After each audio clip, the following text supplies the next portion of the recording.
What's up, folks? Before we get into this video, make sure you guys go check out ultimateteam.co.uk. It's a very useful site for just Ultimate Team information. You guys can see formation information. You guys can see when happy hour is, all that good stuff. It's a very awesome site. They actually help me out a lot, so make sure you guys go check them out, ultimateteam.co.uk. Yo, what's good, YouTube? Hope you guys are doing well today, and today we're going to do a trading video for you guys as promised. Now, if you guys haven't seen my last video, I did some trading when there was a beast team of the week, and I invested in a lot of formation cards. And if you haven't seen that video, make sure you guys go check it out. It's really helpful to see what I do during a very good team of the week. Now, this week, it's not that great of a team of the week. You guys can see there's not really that many players for a lot of people to go crazy over or open a lot of packs over, so we're not going to go ahead and trade with formation cards like we did last time, but let's go ahead and see the results from last episode. You guys see my trade pile here. We have 13 items sold. There were a couple more that actually sold, but I had to remove them from my trade pile because it just got too overloaded with stuff. But as you guys can see, these 13 did not sell more less than pretty much 800 coins. There was one here that sold for 500, but that was my error. I accidentally listed it up for 150, but you guys can see none of them went under 850 coins. Most of them went for 1,000 to 1,200 coins, so it's always easy money when there's a beast team of the week. There's 13 of them in this trade pile alone. And you guys remember, I didn't pay more than 550 coins per formation card. Even on this 433, got a little bit lucky getting that 433 for that cheap. So that's not something that will happen often, but we end up getting it, selling it for 3,100, an insane amount of profit. Now, you might be wondering why my coin total hasn't gone up that much, and let me show you guys what's waiting for the next squad builder. You guys know I had to do it. I had to do it. Look who we got. Inform Chiellini, the beast. He's going to be in our next squad builder, hopefully. Not sure what I'm going to build with him yet, but just had to pick him up, man. He's just a beast, one of my favorite players in real life. So we're going to put him on a team and see how he does for us. But moving along, now what to do when there's a bad team of the week. You guys see that there's the St. Patrick's Day tournament, which happens every year during St. Patty's Day. And usually during this time, most of you guys probably know that the prices of Irish players begin to rise. So I made the mistake this year. I didn't invest in Irish players. I usually do, but I ended up not doing it. So I'm not even going to be trading with any players from Ireland or Northern Ireland. We're not going to go ahead and do that. What we're going to do is we're going to pick a club and we're going to go ahead and trade with a club. That's really the best thing to do, is mess around with some clubs. This time we'll stick to one club as we always do, and we're going to trade with players. We're not going to do any consumables because, as you guys know, the only way to be successful with trading with consumables is that when there's a good team of the week. Why? Is because so many packs are being opened, and guys, most people, they just list up formation cards for 150 start, disregarding what formation it is. The 352 sells for a decent amount of coins. People still put it up for 150 coins, thinking it doesn't go for much. So that's why when there's a beast team of the week, formation cards is very successful to trade with. But you guys can see this team of the week, nothing too crazy, nothing that will make people open packs over. So we're going to go ahead, pick a club, and trade with it. So let's go ahead and reveal that club and start trading. So guys, we're going to be trading with the Rossoneri today. We're going to trade with AC Milan, my team I support. I have not traded with them this year, surprisingly, so let's go ahead and give them a shot.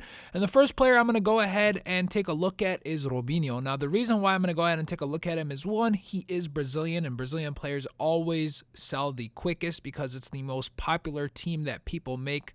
Everyone has Brazilian teams. You guys have seen the Staying in D1 series. I come up against so many Brazilian teams. So we went ahead and took a look at him first, and that's really what I do. Is I don't put any type of maximum price or buy now maximum price. I just go ahead and search all the cards in that formation. I stick to the 4-1-2-1-2 because it is a very popular formation throughout all of the previous FIFAs. So I stick with the 4-1-2-1-2. If you don't have as much coins, you can explore with another formation. You can try the 4-3-2-1, 4-3-3, you know, anything with a formation that Robinho can play in. So try to avoid stuff like the 4-2-3-1, 4-3-1-2, etc. So In this case, we went ahead and saw what his going rate was, and it seemed like you can get away with selling Robinho for about 15,500 to 16,000. Now, you see there's a couple of them up for 15,000 already, and the maximum price I really want to go for is about 13,000. Now, the reason why I want to go for 13,000 is you got to incorporate the EA tax on every single card you buy.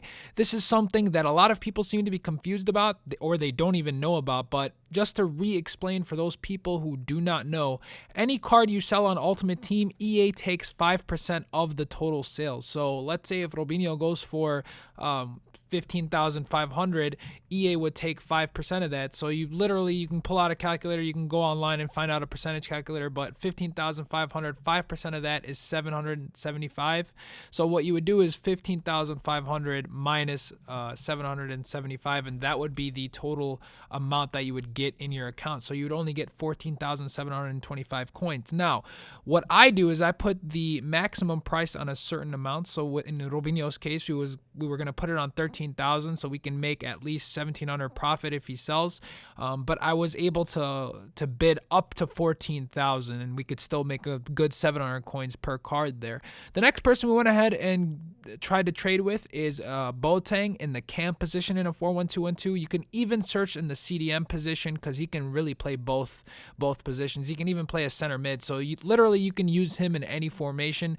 Now the thing is, his default position when you get him in a pack is a cam. So if you try to explore other positions such as CDM or CM, then his price may be a little bit higher. So I just went ahead and stuck with his cam card in the 4-1-2-1-2. Saw that he's going for about 16,000, so I put the maximum bid on 14,500 and saw a couple of them up. And I don't go past an hour, guys, just because I don't want my coins to sit on for a long time. So I usually just look at the cards up to an hour and then bid the amount that I want to bid on, and then I monitor them every now and then. I don't sit on my console and just, check who's outbidding me for an hour. Simply, that would take too long. What I do is I just go ahead and bid on all of them, walk away from the console for about 30, 45 minutes, and then come back when there's about 15 to 10 minutes left on them, and then I monitor them. Now, if you guys have a lot of time and are patient enough and you want to monitor all your bids, by all means, you can go ahead and do so. I'm just very impatient. I'm very, I guess, lazy, if you want to say that, but I don't like sitting and just watching numbers for a long time. That's really what trading is all about. It's all about patience. If you guys are patient, you can always get something from trading.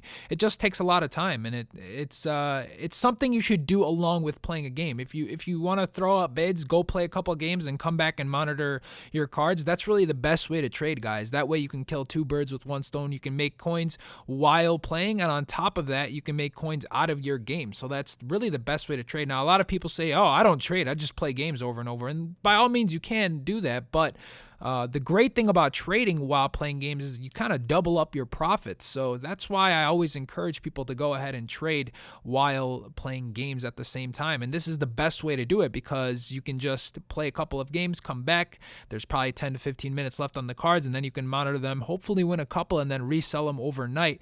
The next person we're going to go ahead and search for is Abate. Now, he is a very sought-after right back in the Serie A simply because of his pace. He's a decent defender, so I'm not going to say anything about him, but he does have a high attacking work rate, which I don't prefer.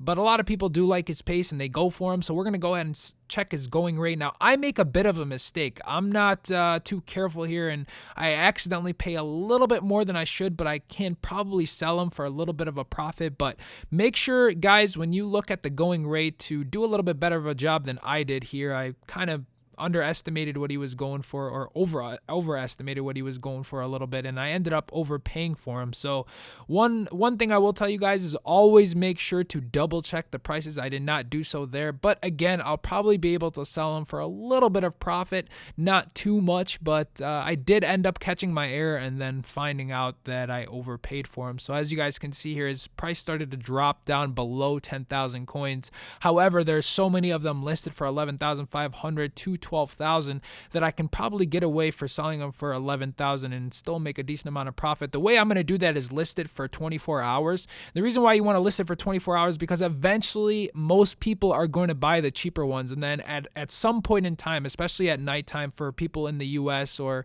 Central America or South America, whatever, our time zone is different than Europe, obviously. So during the nighttime, the auctions are at the lowest lowest on any time period for people to buy things. So it's best to list it for 24 hours and eventually at our night time. So in the EU, it'll probably be in the morning. They will sell and you guys will be able to make your profit. So for those of you guys who are asking me what time is the best to trade, for the EU guys, try to trade around 6 p.m. GMT. For the people in the US, try to trade around 3 p.m. Those are really the two hot spots to go ahead and trade with because it's nighttime in the EU. So people are getting their last minute trading or last minute players to put up on the auction house, and you'd be ready to go. So those are really the two best times that I felt. It's not as effective trading at night for the US guys because there's just not as many cards to go ahead and trade or bid on.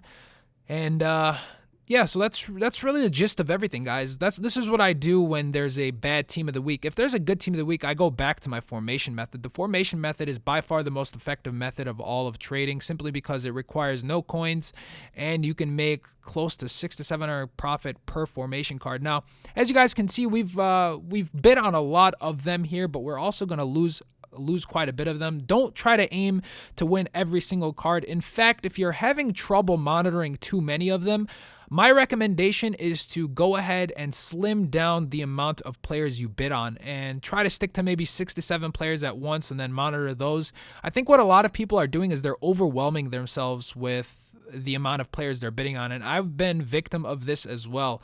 I've been in situations where I've just bid on too many players and I'm overwhelmed because there's 3-4 pages of players I'm winning, and I'm sitting there shifting through the pages trying to figure out who I should bid on, if I'm outbid and all that stuff. So if you guys are having trouble and it's just too hard to monitor, go ahead and bring it down a notch to about 6 to 7 players and keep everything on one page and go ahead and monitor that. It'll be much easier for you, and I think you guys will have a lot more success with it. Now, as you guys can see, we're winning a lot of them here. I walked away from my console, came back, and I'll show you guys how many I've won, and we're going to go ahead and list them. And in the next episode, you guys see how successful we were. Just as you guys saw in the beginning of this episode, you guys saw we were very successful with the formation cards that we sold. So let's go ahead and show you guys what sold.